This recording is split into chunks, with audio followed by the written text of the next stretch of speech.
Olá, amigos. Bem-vindos a mais um programa de Aconteceu na História da Igreja. Eu sou o Renan.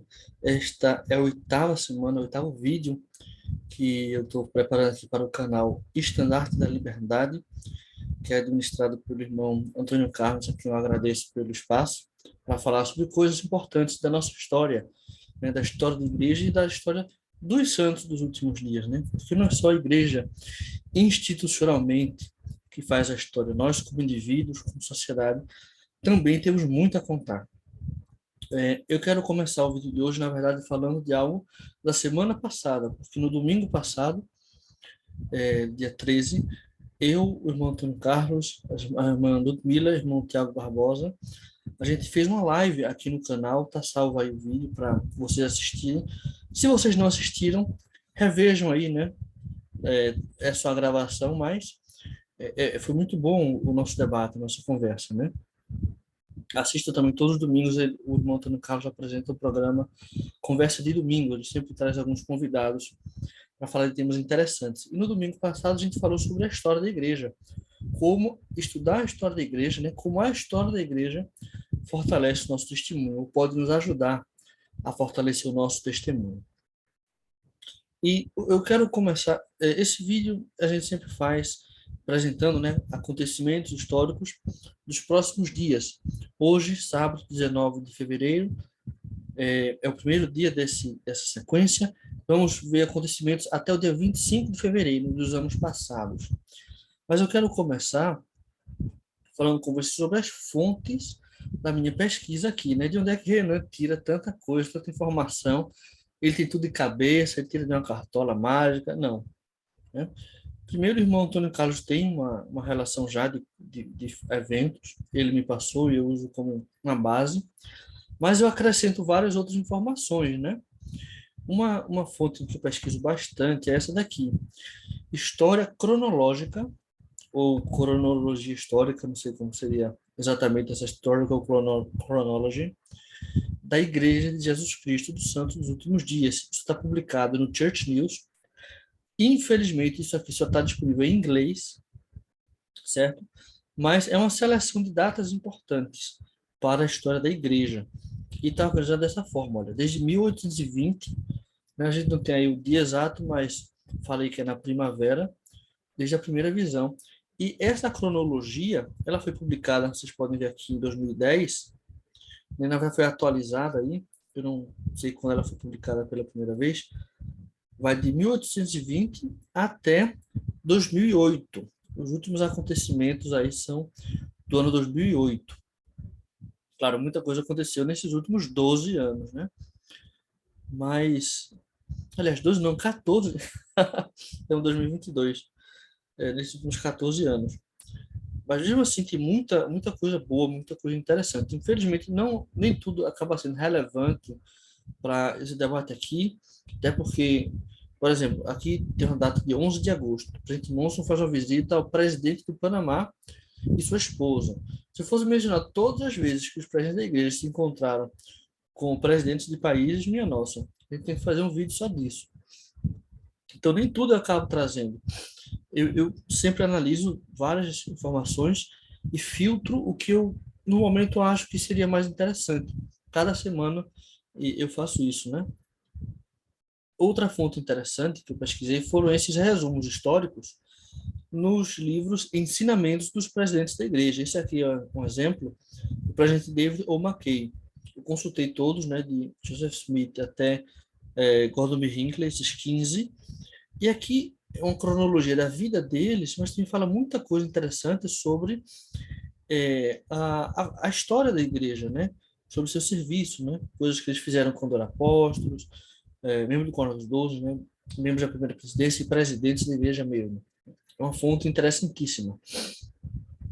Outra fonte também é esse site aqui, Church of Jesus Christ Temples.org. Não é um site oficial da igreja, tá? Mas é criado por membros da igreja. Ele traz uma cronologia. A gente tem muitas coisas, né? Ele tem fotos dos templos, acho que orações dedicatórias também, tem vários detalhes de cada templo. E uma das coisas que tem aqui é essa cronologia dos templos. Ele menciona 6 templos da época da restauração, 170, isso eu peguei hoje, tá? Tá atualizado. Eles atualizam dia a dia. 170 já dedicados, 45 em construção e 50 anunciados esperando a construção, né? Vamos passar de 200 fácil.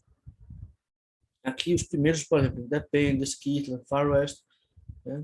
Tem a cronologia. E tem aqui a lista de todos os templos. Desde o primeiro, né, que esse aqui é o primeiro St. George, o primeiro que está em funcionamento até hoje, né?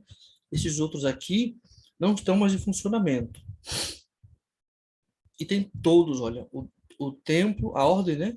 A sequência, o templo, as datas de dedicação e quem dedicou. Quando eu pego aqui, para apresentar meus vídeos, eu pego só o primeiro dia, tá? Por exemplo, 6 a 8 de abril. Eu não vou falar 6 de abril, dedicado ao templo de Kirtland. 7 de abril, St. George. 7 de abril, dedicado ao templo de George. 8 de abril, não. Pego só o primeiro dia. Até porque, se a gente for ver aqui, por exemplo, Salt Lake City, tempo de lá, de 6 a 24 de abril. Foi o mês todo, praticamente, dedicação, né? O Wilford Woodruff. Ele só dedicou esse tempo, mas também passou um mês inteiro fazendo isso, né? Aproveitou. Vocês podem ver o Gordon Hinckley aqui, com muitíssimos templos. Veja o templo de São Paulo, número 17. Dos 170, ele é o 17. Outra fonte também muito interessante é essa daqui. Linha cronológica da Igreja no Brasil. 1928 a 2008, feito pelo casal Lopes, que na época eram historiadores da igreja na área Brasil. Ele tem muitas informações que não tem datas específicas de quando aconteceu aquilo, né? Às vezes tem só o ano, mas mesmo assim é uma fonte boa de consulta e serve para que a partir daí eu vá pesquisando. Eu uso outras fontes também para pesquisar data, mais detalhes sobre as datas, né? Por exemplo, o livro História da Igreja na Plenitude dos Tempos, né? Eu uso ali, mas é só para ter os detalhes para eu contar aqui, né? Eu não vou ficar lá pesquisando tudo que aconteceu naquele, que está descrito naquele livro para mencionar aqui. Infelizmente, eu teria que reescrever o livro e fazer ele muito maior, e ele já não é pequeno. Mas, enfim, eu acho interessante que vocês saibam essas fontes principais, né? De onde eu tiro as informações, não só encontro as datas, mas os detalhes do que aconteceu, né? Agora, sempre eu pesquiso nas coisas oficiais da igreja, ou, como por exemplo, esse outro site aqui, que não é oficial da igreja, mas eu sei que eles usam fontes oficiais da igreja. Então, para mim, é um site confiável, né? Porque ele respeita todo o padrão da igreja. Enfim, então vamos começar a ver os acontecimentos históricos. O que é que aconteceu na história da igreja nesses dias? Dia 19 de fevereiro de 2020, às vésperas aí de começar essa pandemia, pelo menos aqui na América, né? No ano 2020 aconteceu duas coisas interessantes. Começou a ser publicado o novo Manual Geral da Igreja, né? O nome é esse, Manual Geral, não é manual de instruções, não é manual de administração, é Manual Geral. E o título, ou subtítulo, talvez desse manual é Servir em a Igreja de Jesus Cristo dos Santos dos Últimos Dias. Primeira coisa que a gente tem que saber sobre o manual é saber falar direito o nome dele, né?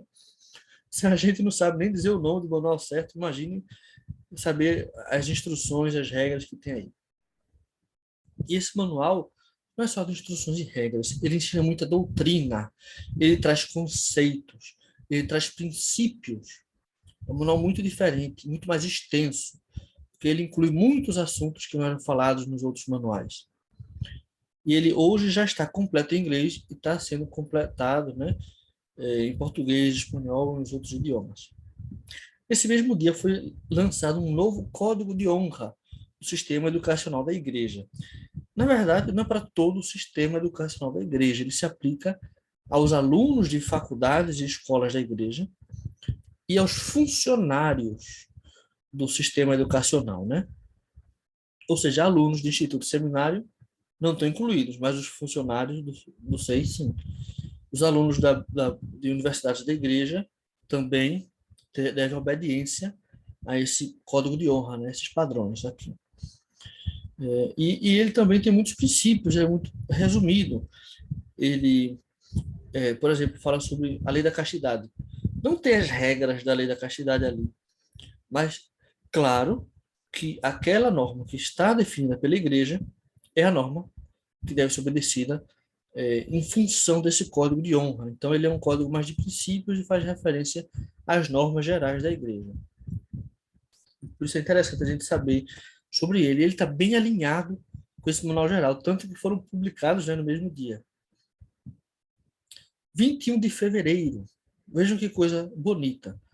Né? Em 1925, em 25 de dezembro de 1925, quando Melvin Joseph Ballard, né, membro do Coro dos Doze, dedicou e abençoou a América do Sul inteira, né, em Buenos Aires. Ele estava em um parque chamado 13 de Fevereiro, um parque muito bonito que tem lá.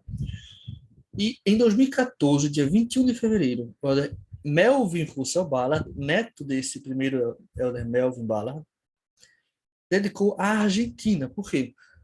O avô Melvin J. Ballard, ele dedicou a América do Sul inteira. E depois, outros membros do Coro dos Doze, ao longo das décadas, foram em cada país e dedicaram cada país específico para a América, para a pregação do Evangelho. Mas a Argentina, onde tinha sido a primeira, tinha feito essa primeira dedicação, não tinha recebido uma dedicação e uma bênção específica para ela. E aí, quantos anos? 89 anos depois, né? Melvin Russell Ballard, né, dedicou a Argentina para a pregação do Evangelho no mesmo parque, Parque 13 de Fevereiro, né, onde hoje foi colocada. Isso aqui é uma foto dele. Esse dia montaram um todo, né, para fazer essa cerimônia.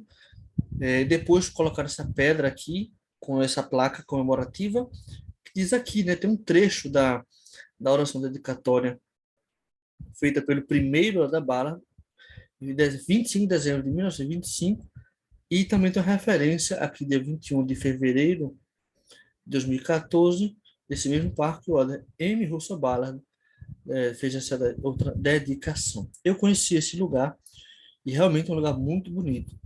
Dá para sentir um espírito, né? Eu fui escolhido um lugar a dedo. E eu estava servindo missão, eu servi missão na Argentina nessa época, na missão Córdoba. E 2 dias depois, o Adabala visitou nossa missão, né? Eu não sabia que ele tinha feito isso. Só fiquei sabendo no domingo, porque os membros comentaram na capela. E conhecendo, né, desde essa época até hoje, a igreja na Argentina, eu consigo perceber que é, realmente as chaves do sacerdócio funcionam e que ele usou essa autoridade verdadeira lá. E a igreja tem crescido de forma maravilhosa. Naquela época só tinha um templo dedicado, que era o Templo de Buenos Aires. Hoje já tem o Templo de Córdoba, foi dedicado em 2015. Tem um templo sendo construído, né, já bem avançado na província de Mendoza, também no centro da Argentina. Um templo sendo construído no norte, na cidade de Salta, e outro no interior da província de Buenos Aires, na cidade de Bahia Blanca. Então, de um templo estão chegando em 4, em pouco tempo, né? É praticamente um templo a cada 10 milhões de habitantes. Né? Para vocês terem ideia, se no Brasil a gente fosse fazer a mesma coisa, eu acho que a gente tem que ter o quê? Uns 20 templos, algo assim. Né? E a gente, agora que tem 7, agora que vamos para o 8º. E mesmo com os outros que ainda vão ser construídos, a gente só chegaria a 13, 14. Então, realmente, a Argentina está crescendo muito na igreja. 22 de fevereiro. No ano 1950, os missionários da igreja voltaram a pregar o evangelho em Hong Kong pela primeira vez desde 1853. Por pouquinho não faltava 100 anos, né? Por pouquinho completava 100 anos. Hong Kong, em 1853, era parte da China ainda, né? E depois passou a ser parte do Império Britânico. Em 1950, eles eram parte do Império Britânico. Já tinha passado a Segunda Guerra Mundial, né? E essa questão entre as guerras, né, e que havia naquela região, as guerras mundiais também afetaram o atraso do retorno dos missionários, mas pregaram aí. E hoje a igreja tem uma missão lá em Hong Kong, é a sede da área Ásia da igreja, né, tem um templo aí em Hong Kong, é um lugar muito forte da igreja.